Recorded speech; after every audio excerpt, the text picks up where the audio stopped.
Hey, how is everyone doing today? So today I made some zucchini spiral noodles out of zucchini and potatoes. And the last thing I'm going to do right now is the steaks. So I have just a little vegetable oil, butter, and this Badia complete seasoning. It already has the garlic in there, of course. We're going to use some rosemary. And we're going to finish these off with honey teriyaki sauce. These are ribeyes with bone in. These are not thick cowboy ribeyes, otherwise known as a tomahawk, just with a shorter bone. These are just regular ribeyes. I'm cooking some other stuff this weekend, so I'm literally just making enough today for 3 plates. Much smaller cooking than y'all probably ever seen me do. So we'll be back in a moment. Once I'm really, really sure this pan is as hot as I want it to be. I cannot recommend using your cast iron enough. When making things like this, it is absolutely the best way to go. Don't let anyone tell you different. Alright, be back in a bit. Okay, so we're putting some fresh rosemary in. And we're also going to put some thyme sprigs in. These are what are known as aromatic.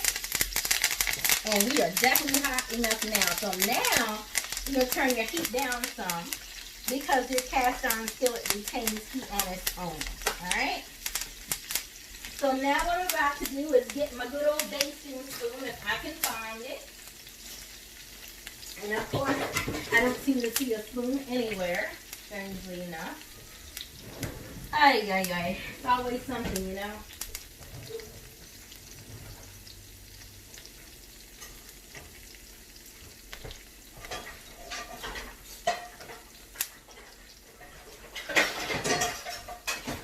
Now, because of how hot we let this get, now we got to be careful that we don't accidentally, like, burn your steak when you get it in here. Alright? So, let's get ready to get them in. And we also, we're doing not a reverse sear. A reverse sear is actually when you start the oven and sear them after. But we're still doing the process of oven and stove just to make sure we get a really nicely, perfectly cooked steak. Alright? Here they are, all nice and seasoned from where I pre-seasoned them earlier. That's what you want to hear. Now you can turn the pan up a little bit more again. Put this down real quick.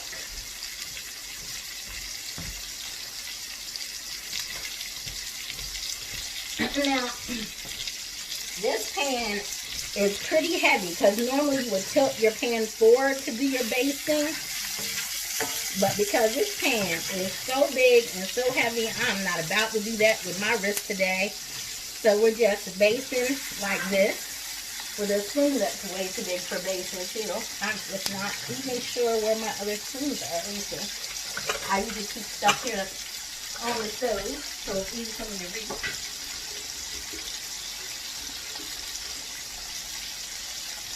Make sure that's real good and clean there.